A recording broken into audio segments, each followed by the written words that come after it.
नमस्ते क्लास। आज हम 7वीं कक्षा का जहाँ चाह वहाँ रहा इसका आगे का भाग पढ़ेंगे, जिसको लिखा है अनुराधा मोहिनी जी ने। तो हमने देखा कि एसंबा गांव में नाले की वजह से स्कूल और उनके गांव के बीच में, बच्चों के गांव के बीच में एक नाला बहता था और बारिश में वो नाले के ऊपर से पानी बहता था, तो बच्चों को स्कूल नहीं जाने को मिलता था। तो इसीलिए सब बच्चे परेशान होकर एक जगह पे एक बरगद के पेड़ के नीचे बैठ के सोच रहे थे कि क्या कर सकते हैं। और सब ऐसा सोचते हैं कि हम तो बच्चे हैं, हम क्या कर सकते हैं, हम तो बच्चे हैं, हम क्या कर सकते हैं, ऐसे सब ताली पीट पीट कर गा रहे थे, बोल रहे थे।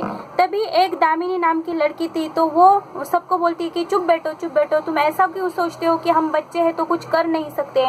सबसे ज्यादा परेशानी इस नाले की वजह से किसको होती है? हमें ही होती है। हमारा नुकसान होता है, हमारा पढ़ाई का नुकसान होता है, हमारे स्कूल का नुकसान होता है।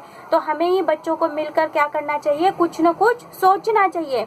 वो कहती है कि हंसो मत, तुम हंस के इस समस्या को टालो मत। तो क्या करो, इससे कुछ सोच विचार करो, इस पे कुछ सोचो, सब मिलके कुछ सोचो और इस समस्या का हल ढूंढो। वो बोलती है कि हमें भगवान ने क्या दी है? प्रकृति ने हमें बुद्धि दी है, तो बुद्धि की वजह से हम कुछ सोच सकते हैं, विचार कर सकते हैं कि इससे कैसे निपटा जा सके इस समस्या से।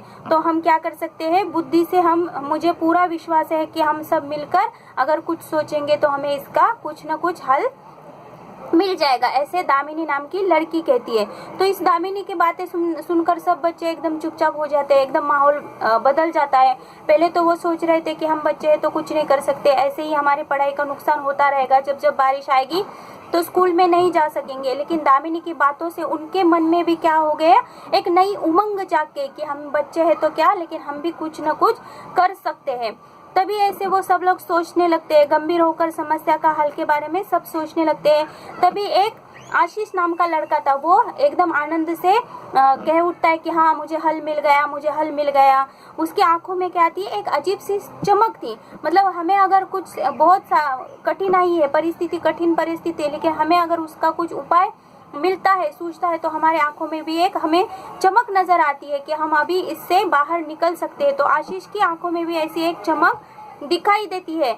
तो वो कहता है कि सब बच्चे उसकी तरफ देखने लगते हैं और कहते हैं कि क्या है हल, क्या कर सकते हैं हम, कैसे इससे मुश्किल का सामना कर सकते हैं। तो आशीष क्या कहता है कि हम क्या करेंगे? हाँ, पुल बनाएंगे। एक पुल तो सबको पता है क्या होता है, पानी के ऊपर एक जगह से दूसरी जगह पे जाने के लिए बहुत ऐसा पुल बनाया जाता है। तो वो भी कहता है कि पुल है इसका हल। तो हमने देखा है कि किताब में हमने इसकी जानकारी ली है कि कैसे पुल बनाया जाता है, पुल से क्या उपयोग होता है, कैसे उसका उपयोग करना चाहिए, ये हमने पुस्तक में पढ़ा है। तो उसने कहता है कि नाला ज्यादा चौड़ा भी नहीं है, ज्यादा बड़ा भी नहीं है नाला, तो इसके ऊपर हम क्या कर सकते हैं? पुल बना सकते हैं। तो उसकी यह आत्मविश्वास पूर्वक बातें कहते सुनकर सब बच्चे भी उसके बातों में शामिल हो जाते हैं कि हाँ, हम क्या करेंगे? एक पुल बनाएंगे नाले के ऊपर और फिर ये समस्या हमारी क्या हो जाएगी? दूर हो जाएगी। तो वो कहता है कि हमने शहर में भी बड़े बड़े पुल देखे हैं कि बहुत सारे रास्ते एक रास्ते से दूसरे रास्ते की जाने के लिए भी पुल होता है, नदी के ऊपर भी पुल बनाया जाता है। तो वो कहता है कि हमने ऐसे पुल देखे हैं, तो हम क्या करते हैं? पुल बनाना इससे सीख लेंगे, कंप्यूटर से सीख लेंगे या किसी से जानकारी लेकर हम ये सीखेंगे और हम क्या करेंगे? पुल बनाएंगे। तो पुल बनाने का विचार आग की तरह, मतलब बच्चों ने सोचा, फिर उन्होंने अपने घर वालों को बताया, फिर वो ऐसे करते करते, गांव कैसा छोटा सा होता है तो कोई भी खबर वहाँ पे छुपती नहीं है। तो वो खबर, पुल बनाने की खबर क्या हो गई? पूरे गांव में फैल गई कि अभी बच्चे क्या करेंगे? नाले के ऊपर पुल बनाएंगे। तो सब लोग उसमें क्या हो गए? शामिल हो गए। सब लोग प्रशंसा करने लगे विद्यार्थियों की कि विद्यार्थियों ने अपना नुकसान ना हो, पढ़ाई के लिए वो कितने जागरूक है। तो हम क्या, अगर हम ऐसे कोई बच्चे होते तो क्या ऐसे सोचकर बैठ जाते कि जाने दो, पढ़ाई अगर नहीं होती है तो अच्छा है, घर पे आराम कर सकते हैं। लेकिन उनको क्या करना था? पढ़ना था, आगे बढ़ना था। उनके मन में बहुत इच्छा थी कि वो आगे बढ़ेंगे, कुछ न कुछ करके दिखाएंगे। तो इसीलिए उन्होंने क्या किया? सबने मिलकर सोच विचार से उसके इस परेशानी का हल निकाला था कि वो क्या करेंगे?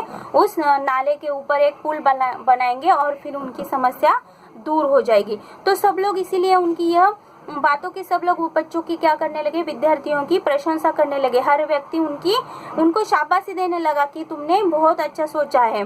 तो विद्यार्थियों ने छोटे छोटे समूह बनाए। फिर उसकी अगर सिर्फ सोचना ही काफी था क्या? नहीं, सिर्फ सोचने से पुल बनता था? नहीं, सबने सोचा, लेकिन उन्होंने क्या किया, उसके ऊपर काम भी करना चालू किया। तो उन्होंने सबने मिलकर छोटे छोटे समूह बनाए, गढ़ बनाए, एक एक टीम बनाई कि ये करेगा, वो ये करेगा, ऐसा टीम बनाया, सबको अलग अलग काम दे दिए और फिर उन्होंने अपना काम चालू किया। तो इसके आगे का पाठ हम अगली कक्षा में पढ़ेंगे।